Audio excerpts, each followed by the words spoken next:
أكاد من فرط الجمال أذوبه.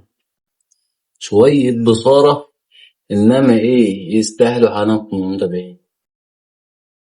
بسم الله. هندوق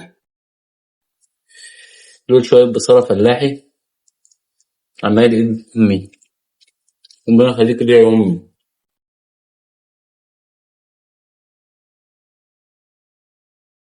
جبنا حلقة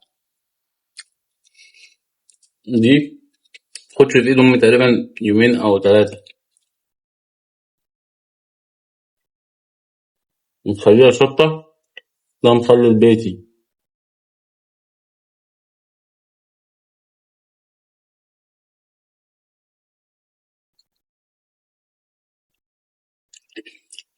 دي اسمها بصارة للناس اللي متعرفهاش.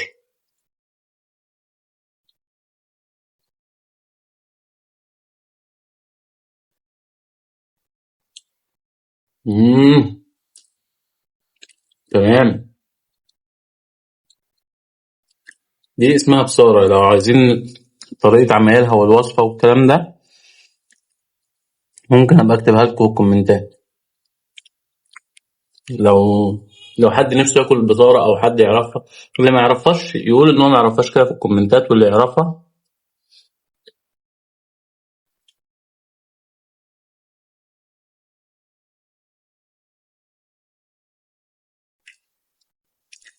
شوية ليمون مخلل بقى، إنما إيه دايبين. شايفين الليمونة دايبة.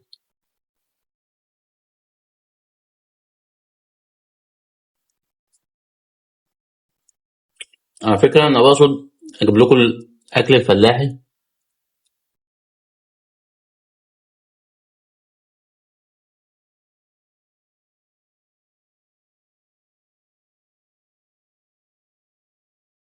عشان تشوفوه.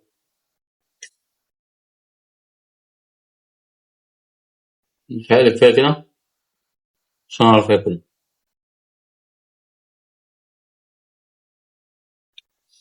يلا. لو عجبكم الفيديو اعملوا لايك وكومنت، واكتبوا لي في الكومنت تعرفوا البصارة ولا ما تعرفوهاش. وشوفوا لو عايزين فيديوهات تاني سيبوا لي في الكومنت ان انتوا عايزين فيديوهات تاني. عايزين نبطل محتوى ولا قولوا لي برضه بطل محتوى. سلام. وفي فيديوهات قديمة عن حواوشي بيتي برضه وكريب بيتي، لو عايزين تشوفوها شوفوها، موجودة في القناة عندي.